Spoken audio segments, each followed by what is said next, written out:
Boa tarde a todos e a todas. Que Jesus nos ilumine nessa tarde de hoje. Que possamos mergulhar no seu pensamento e continuar a caminhada de esforço no bem. Gostaria então novamente de dar um outro boa tarde a todos os homens notáveis que aqui estão e a todas as mulheres fascinantes que também aqui estão. No decorrer do nosso estudo, que irá suceder, nós vamos entender o porquê dessa saudação. Certo? Está dando para escutar direitinho aí? Está abafado? Melhorou um pouquinho?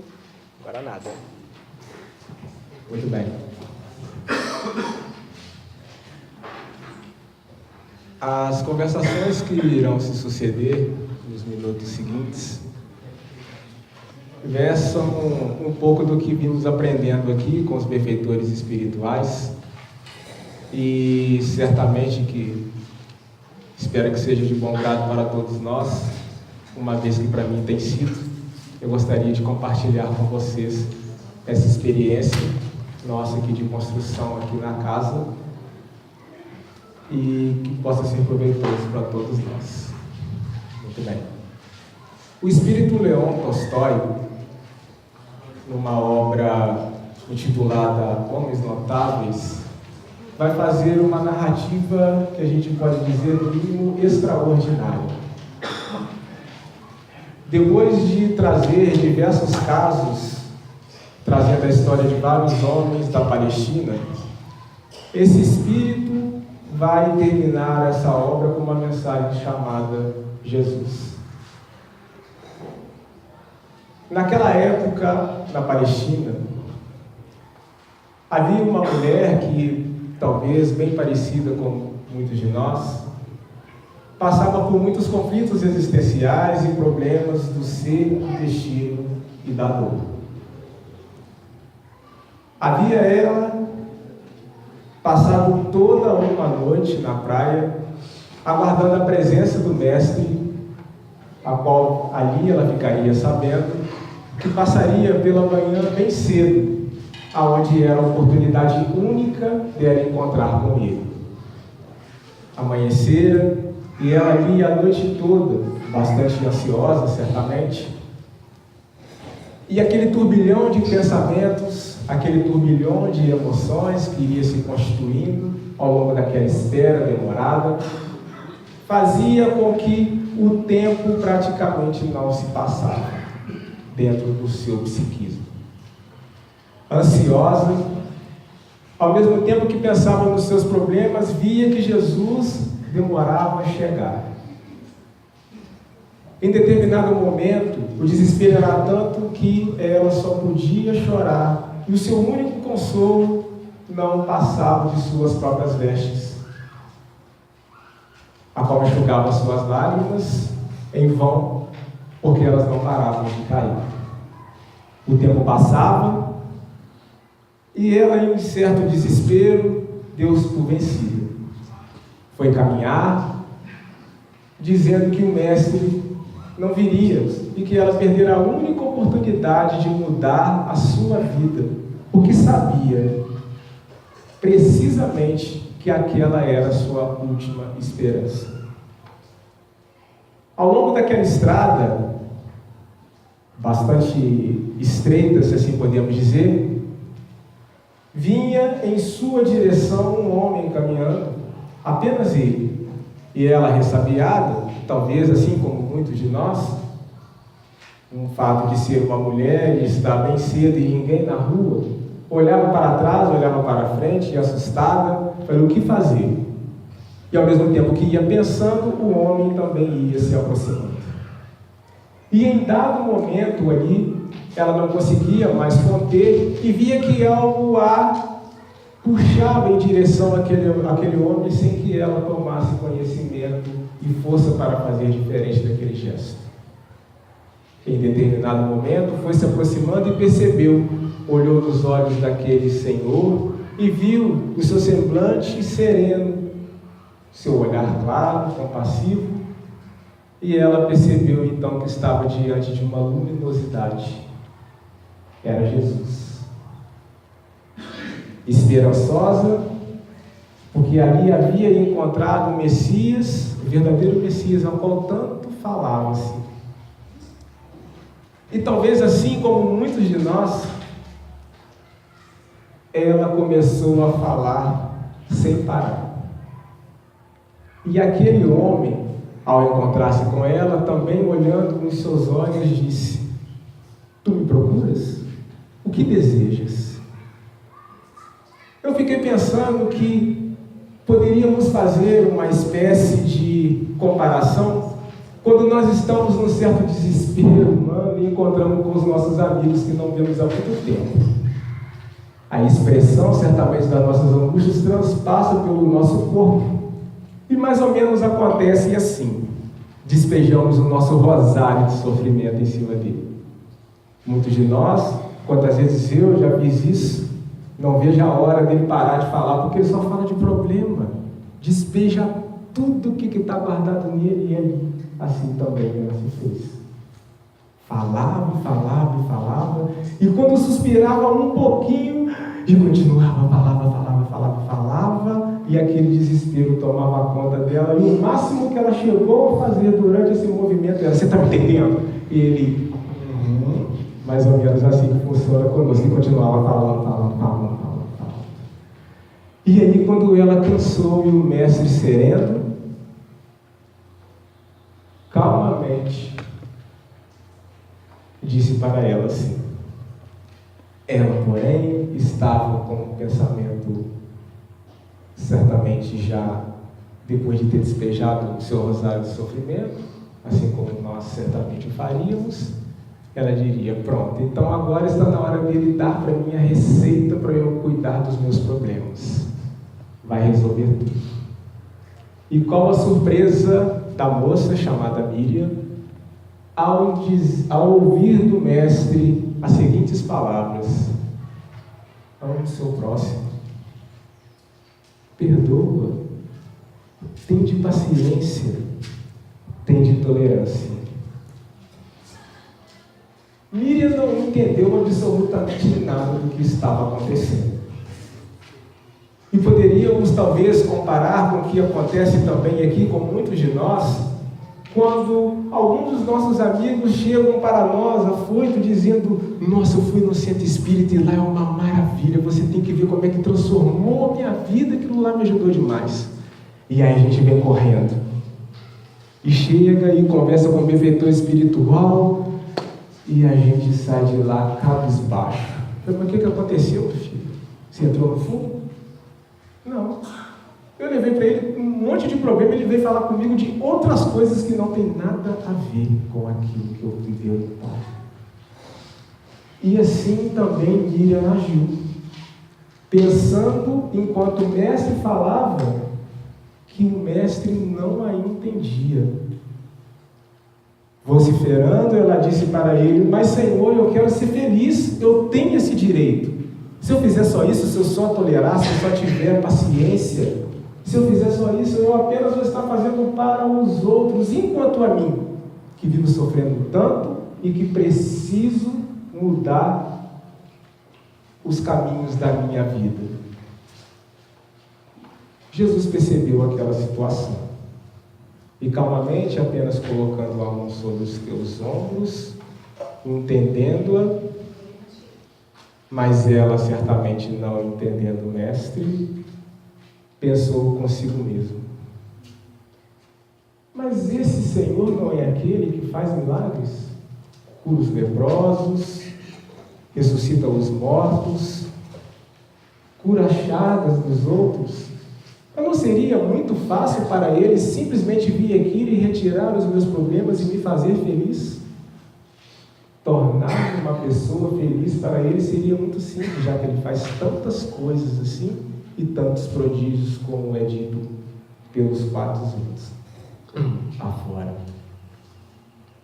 Então ela toma a decisão, olha para o mestre e diz: esse não é o Messias que eu procurava.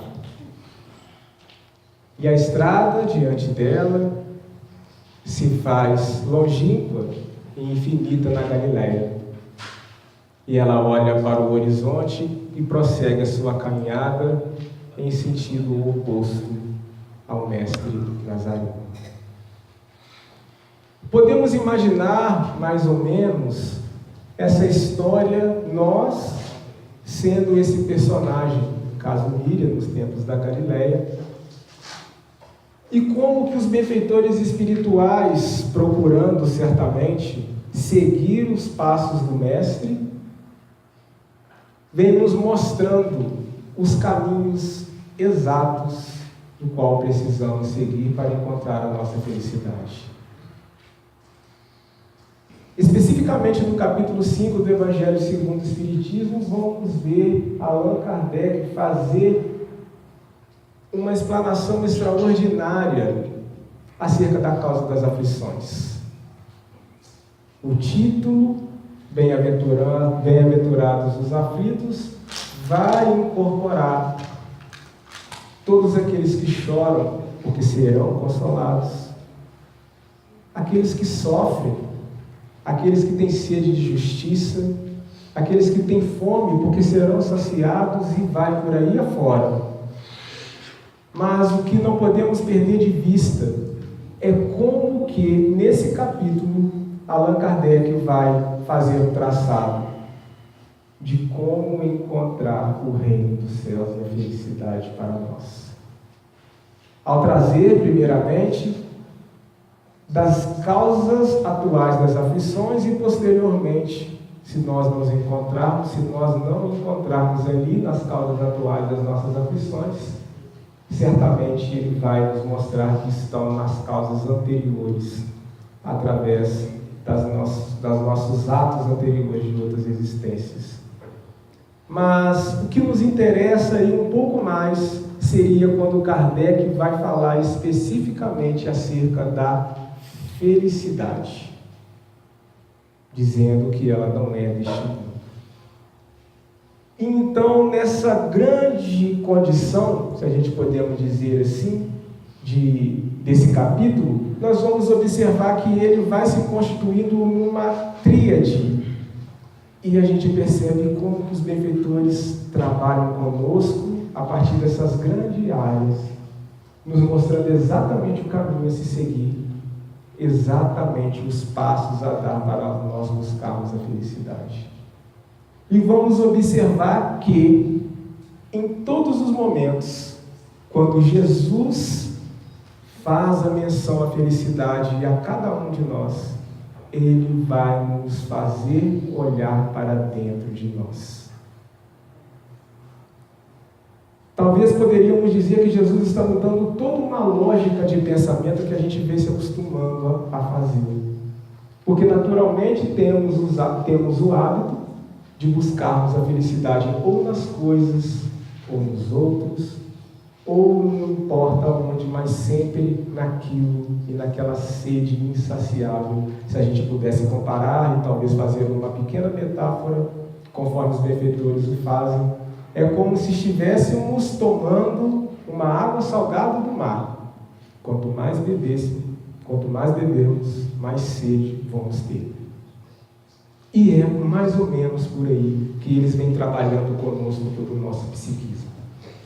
As nossas angústias, o nosso rosário de sofrimento, não raras vezes vão estar sustentados na felicidade que queremos buscar fora de nós. E ainda mais, quando nos é dado a condição de olharmos para dentro, nos afastamos e tomamos o caminho reverso do Mestre, dizendo que ele não nos compreendeu. E os benfeitores espirituais, então, vão nos chamar a atenção para um primeiro movimento, nesse sentido a se fazer, que é olhar para dentro, uma vez que o reino dos céus encontra-se dentro de nós. E Jesus vai fazendo ao longo da sua fala, ao longo dos evangelhos, diversas menções aonde que o reino dos céus encontra-se dentro de nós. O reino dos céus é como uma ostra, é como uma pérola que está dentro da ostra. O reino dos céus é como um tesouro que está dentro de um baú. o reino dos céus, o reino dos céus, sempre fazendo menção a algo que está dentro. E isso não é por um acaso. E vamos observar então a necessidade do porquê se falamos tanto do autoconhecimento. Do porquê que um autor espiritual como Joana de Ângeles escreve uma série psicológica inteira falando só sobre isso. E muitas das vezes, infelizmente, para nós, seja que qual estamos iniciando na doutrina espírita, seja nós que estamos muitas das vezes já no movimento espírita, vamos tornando jargão essa palavra e ela vai se tornando tão comum ao ponto de dela tornar-se natural no sentido negativo de nossas vidas. E vamos observar que o autoconhecimento, enquanto uma proposta da doutrina espírita, está sobretudo embasada na nossa forma de ainda de ver e enxergar e agir no mundo. Por que é tão difícil olhar para dentro de nós? Porque vimos acostumando o nosso olhar para fora. É como se tivéssemos graduação, pós-graduação, especialização em olhar para fora. É muito fácil analisarmos as coisas e os outros. Mas quando trata-se de nós, a gente dá aquela freada. Isso assusta um pouco. Porque não é muito simples também, a gente precisa pontuar, que naquele momento, muitas das vezes, que nós começamos a nos perceber, a gente olha e diz, opa, eu não estou gostando muito desse negócio que eu estou vendo, não. Vou largar isso para lá. É assim que geralmente a gente faz. Mas a gente, como diz Jesus, não fazemos isso por maldade, fazemos porque somos sujeitos ainda frágeis em construção da nossa condição de espíritos felizes que ainda vamos ser.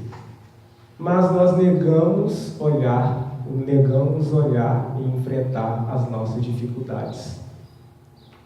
Porque ainda, ou na grande maioria das vezes, nos enclausuramos, ou não deixamos com que as coisas, digamos assim, que nos enobrecem espíritos, entrem adentro em nosso coração. É como se fôssemos constituídos de, basicamente, duas coisas. Um eu superficial e um eu profundo. Esse eu profundo, a qual Jesus já havia dito tantas vezes, é essa luz interior, é essa luminosidade a qual fomos criados por Deus. É o nosso ser verdadeiro. E o nosso eu superficial é aquilo que pensamos ser. Equivocadamente, confundimos com aquilo que somos. É como se fôssemos ali uma couraça que está ali ao nosso redor, que nem deixa a luz sair e também não deixa a luz penetrar. E essa couraça podemos dar o nome de egoísmo, orgulho e tantas outras coisas que a gente pode ficar listando aqui o resto do dia, e que ao longo do tempo, o fato de ignorarmos ela vai se constituindo, a gente vai se confundindo com ela mesma. Aí a gente diz assim, eu sou assim mesmo, eu nasci assim, eu não vou mudar não, eu tenho a personalidade forte. E a gente vai agindo assim. Frágeis que somos, muitas das vezes isso como uma couraça de não deixar com que as pessoas percebam tanto a nossa fragilidade, então a gente se faz de forte, mas na verdade estamos ainda em construção.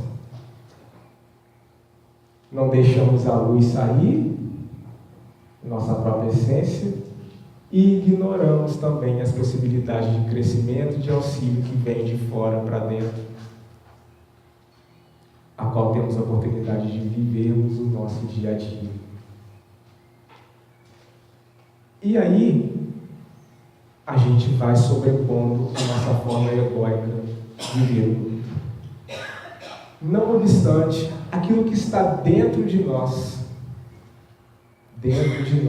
enquanto ser que vimos construindo e que achamos que somos nós, passamos também a projetar e achar que o outro também é aquilo. Limitamos o outro, a condição do outro, pela nossa própria condição de sermos. É assim que funciona. É como que se fosse mais ou menos assim. Se nós temos muita dificuldade de perdoar alguém, duvidamos da capacidade do outro de perdoar. Se temos muita dificuldade de tratar o outro bem, projetamos no outro também aquilo que Joana de Anjos chama de sombra. E também dizemos que o outro também tem a mesma que a nossa. E não satisfeito, também agimos como Joana diz, pela nossa imaturidade psicológica. De tal maneira que eu me peguei com as minhas crianças, assim eu posso dizer, na escola. Em determinado momento que aconteceu um fato, eu falei, gente do céu, eu faço igualzinho. As crianças estavam discutindo sobre determinada coisa com uma professora, com uma coleguinha, e que ela não gostou daquilo que ela foi chamada a atenção pela professora. Rapidamente ela deu um jeito de procurar o coleguinha. Mas fulano também está fazendo. Aí eu falei, gente do céu. E eu que acho que sou um madurão, né? Eu sou o maduro.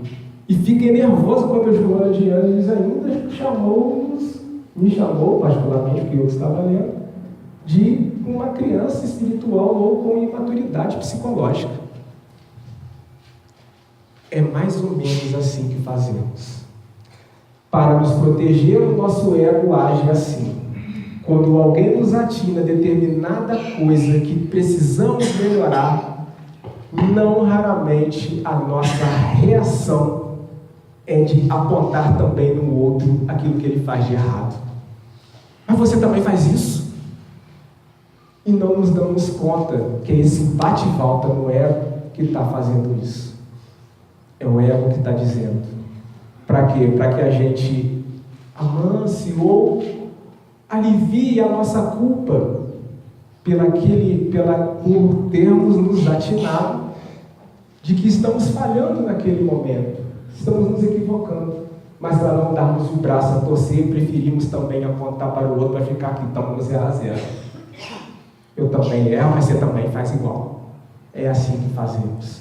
E aí vamos ignorando o nosso eu profundo e o nosso ser verdadeiro.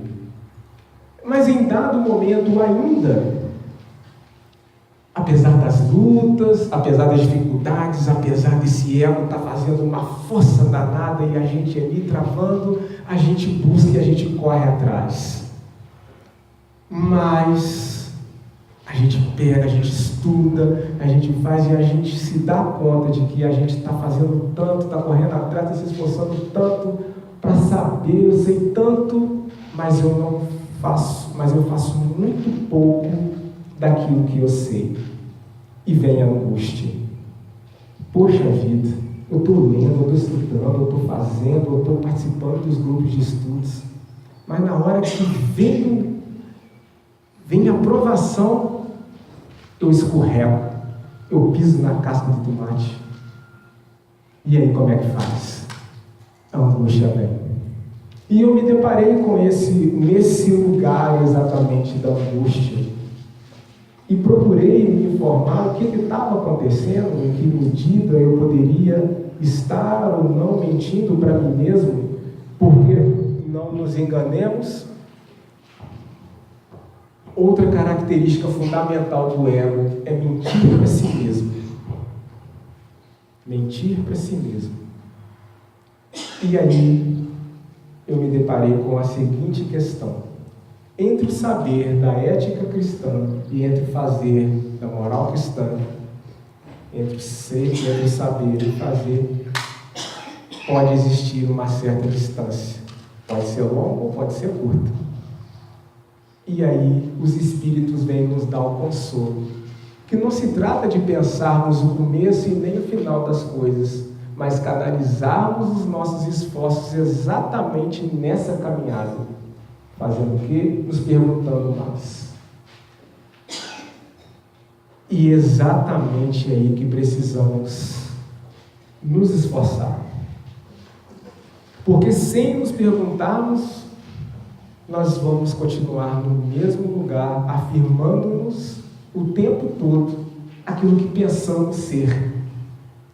Sobretudo, aquilo que o nosso ego diz para nós que somos e que, certamente, categoricamente, podemos afirmar que é uma mentira, porque nós não somos isso.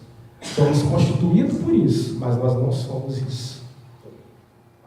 E aí, Allan Kardec, em uma de suas viagens, pela que ele chamava de reunião geral dos espíritas, ele vai fazer uma viagem pela cidade de Lyon e Bordeaux, e em dado logo no começo ali da doutrina espírita, ainda não tinha lançado nem as últimas obras, então, mas ele já estava preocupado com uma coisa, e ele viu que se não trabalhasse exatamente aquilo dali, toda a obra poderia ir por água abaixo.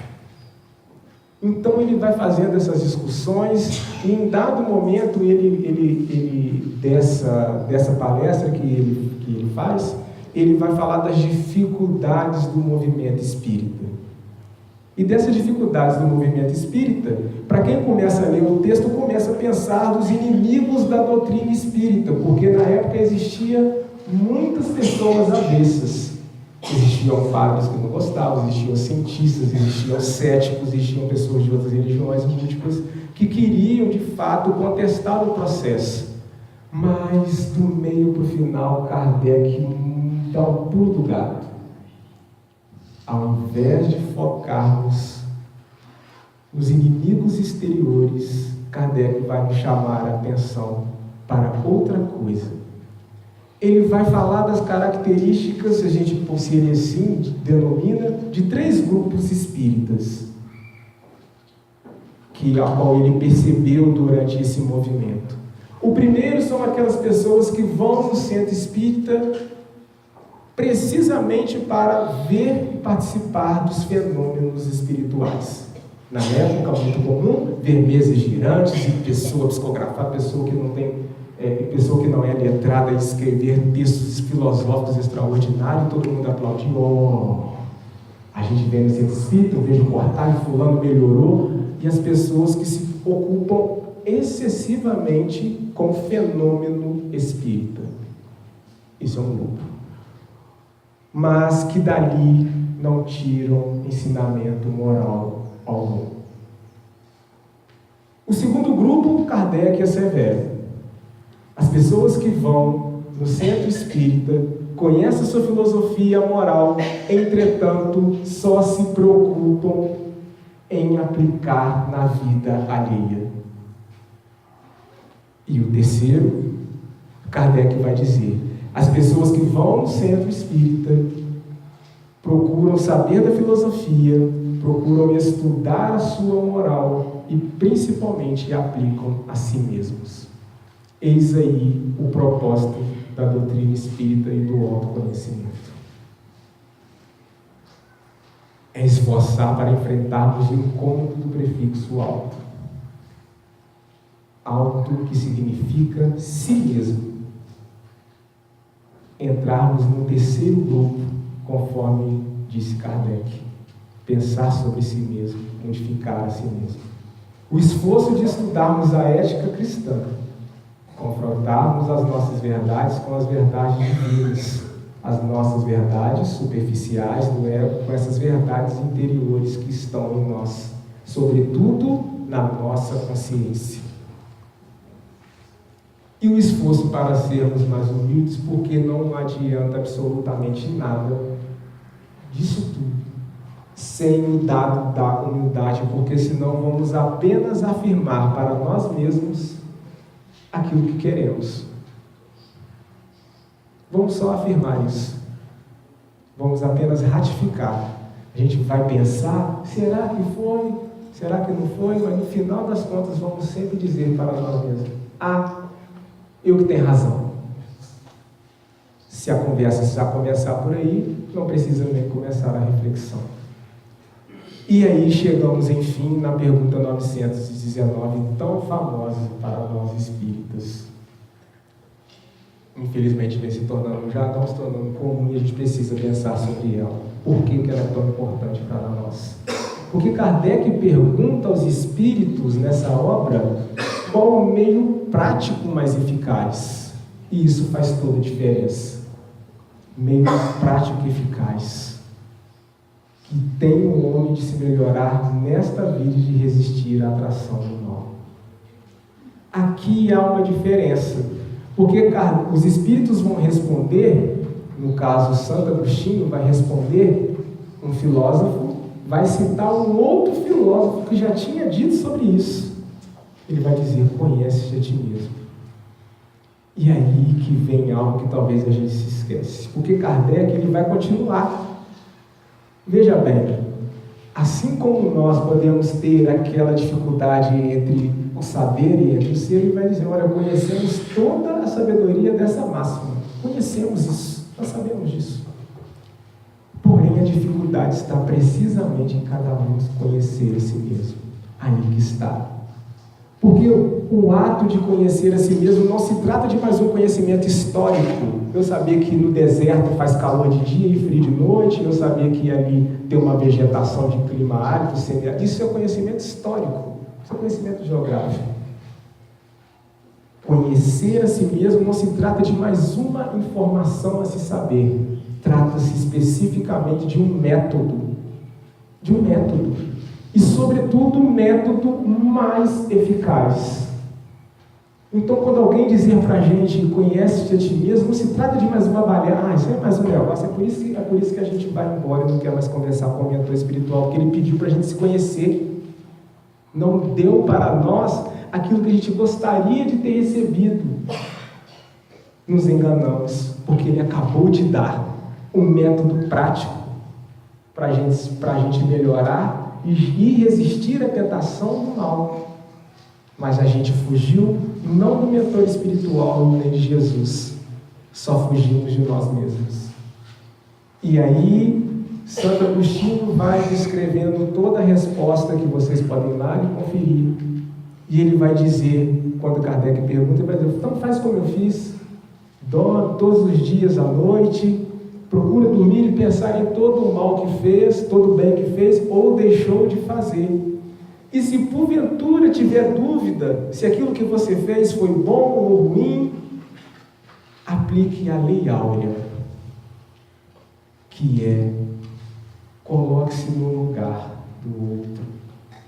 Se aquilo que você está pensando está lhe causando esse incômodo de você saber ou não se está certo, se deveria ter feito ou não, aplique a lei áurea. Se você tivesse feito, se o outro tivesse feito aquilo com você, você estaria satisfeito? Se a resposta for positiva, beleza, siga adiante. Se não, vamos tentar no outro dia fazer diferente. É isso que ele vai dizer. E o mais importante lá no finalzinho, que é a proposta que ele diz que esse é o objetivo do Livro dos Espíritos. E aí, nesse movimento, Kardec vai falar então da transformação moral, que é o verdadeiro movimento do Espírito. Logo, transformar, que significa, constituído da palavra latim, que significa transformare, que significa mudar a forma, constituída pelo trans, mais formare. Por que eu estou colocando isso? Porque não se trata de eu jogar tudo fora e construir algo novo. Não. Trata-se de moldar aquilo que já existe. Isso é muito importante para nós, porque nós temos alguma coisa que é extremamente importante, não pode ser jogado fora. Nós somos constituídos também de virtudes. Nós não temos só problemas, só vícios, só dificuldades. Nós temos também virtudes e elas precisam permanecer. e valorizando elas, vamos seguindo adiante, problematizando os nossos vícios e aprendendo com eles. E é por isso que o homem de bem interroga sua consciência todos os dias, como diz Allan Kardec lá no Homem de Bem. E aí a Joana de Ângeles vai dizer que o homem que se conhece possui um tesouro no coração, e o discernimento que o caracteriza é a sua luz acesa no imo, apontando-lhe o rumo. Logo depois desse movimento, então, de conhecer a si mesmo, há de recomeçarmos naturalmente. E quando a gente vai recomeçar, a gente pensa em dar a si mesmo a oportunidade de ser feliz. E é isso que o Espiritismo vai nos ensinar e os mentores espirituais vão nos ensinar. E aí a gente pode pensar, mas se sofremos muito naquela época, essas coisas estavam difíceis, sofremos muito nesse período, pensemos com Jesus, foi aprendizado. E se choramos demais, aquela mágoa que ficou agarrada no peito, podemos pensar no Espiritismo que foi limpeza da alma. E se ficamos com raiva das pessoas, foi para perdoá-las um dia. Acreditamos que tudo estava perdido. Podemos entender que era o início de nossa melhora. E por onde começar? Dando o primeiro passo. Aquele que vai disputar uma corrida de 50 metros e aquele que vai disputar uma corrida de 1000 metros vai ter algo em comum. Eles vão ter, todos eles, dar o primeiro passo. E o autoconhecimento é esse. E hoje é um bom dia para a gente começar, né? Sempre, né? Para enfrentar os nossos desafios. Porque não podemos nos esquecer e pensar com André Luiz que somos o que fizemos de nós mesmos. Porque somos herdeiros de nós mesmos. E nesse movimento de se autoconhecer e recomeçar, há também de trabalharmos no bem como terceiro movimento essencial que os benfeitores espirituais vêm nos ensinar. Porque o trabalho no bem, ele tem uma dupla via do amor. É o trabalhar a si mesmo e também trabalhar, na medida que isso vai se constituindo, o nosso transbordamento no bem que vamos cultivando em nós, vai se espalhando também pelos outros. E assim nós vamos modificando o nosso ser e o nosso fazer. Vamos diminuindo essa distância que há entre um e outro, nos perguntando mais e nos dando a oportunidade de sermos felizes.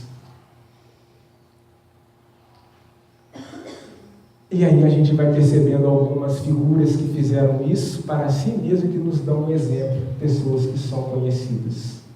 Na Casa do Caminho, por exemplo, lá na Bahia, a gente observa com o Divaldo Pereira Franco e o Nilson sorrindo assim desse jeito. Todo mundo acha que foram sempre felizes, as coisas sempre se deram muito bem, foram sempre ótimas.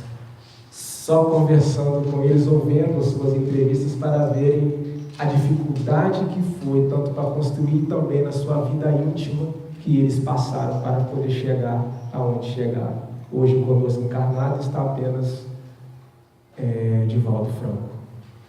Ou a Irena Sandler, uma polaca, que outra oportunidade já conversamos aqui, a partir da vida dela, uma polonesa que salvou mais de 2.000 crianças dos guetos de Varsóvia, ao tirar as crianças de lá de dentro, colocar no assoalho da caminhonete e tirar escondidas de lá das suas mães para não serem mortas pelo nazismo na Segunda Guerra Mundial. Fez isso várias vezes até enterrar mais de 2.000 crianças. Legal, né? Mas foi torturada quando foi pega e sofreu muito com isso.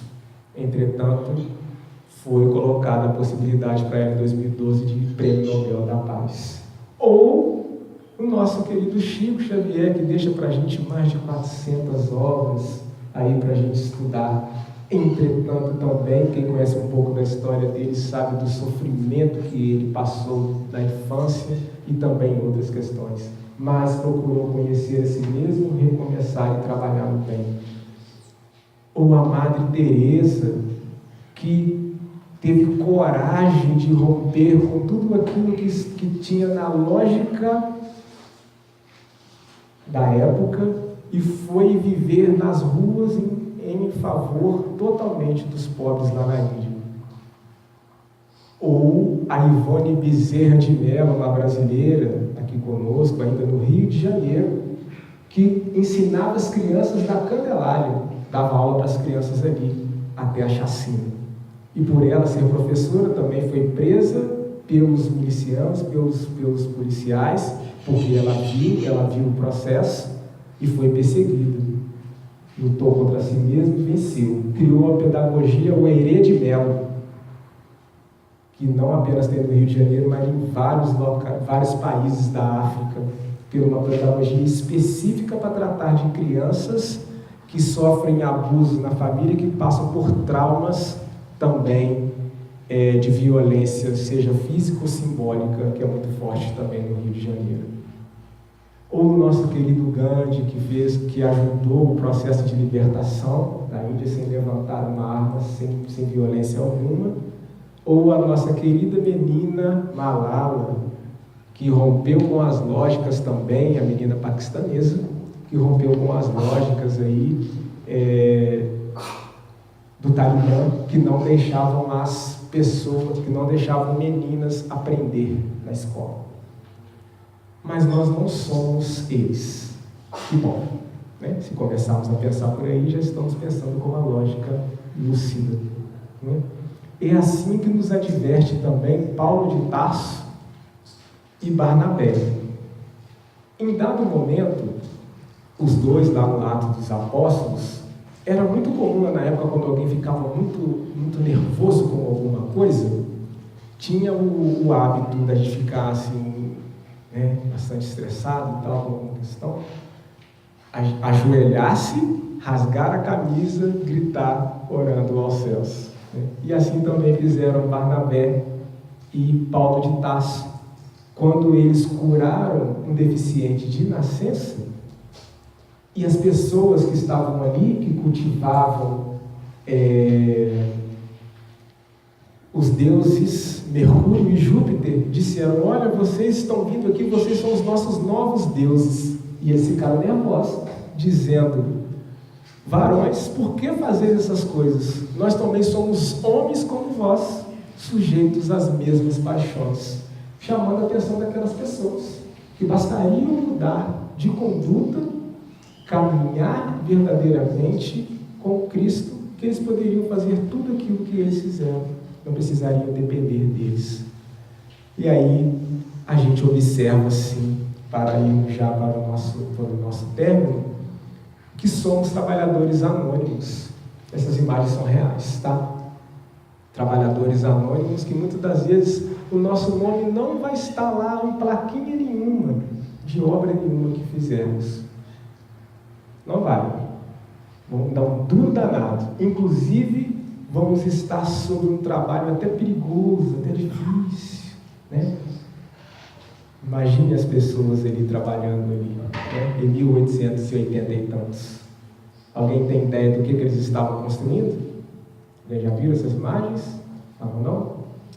Os trabalhadores anônimos construindo, sabe o quê? Essa torre aí. Torre Eiffel. Gustave Eiffel, o engenheiro que levou a obra que levou o nome do engenheiro. Mas quem fez, ninguém nem sabe. Ninguém nem se deu conta. Quem sabe podemos também fazer assim? Quem sabe também assim não podemos fazer essa metáfora e trazer para nós? Essa obra grandiosa que aqui está, não é do Alain, não é do Adriano, não é do Vilmar, não é do Michele, não, é a obra do Cristo. Não é nossa. Vamos trabalhar, dar o nosso melhor, fazer um pedacinho daquilo pequeno que pudermos. Meu nome não vai estar em plaquinha nenhuma por aqui. Ninguém muitas vezes não vai nem saber o meu nome. Mas eu vou fazer parte dela. porque fazemos parte da família universal criada por Deus.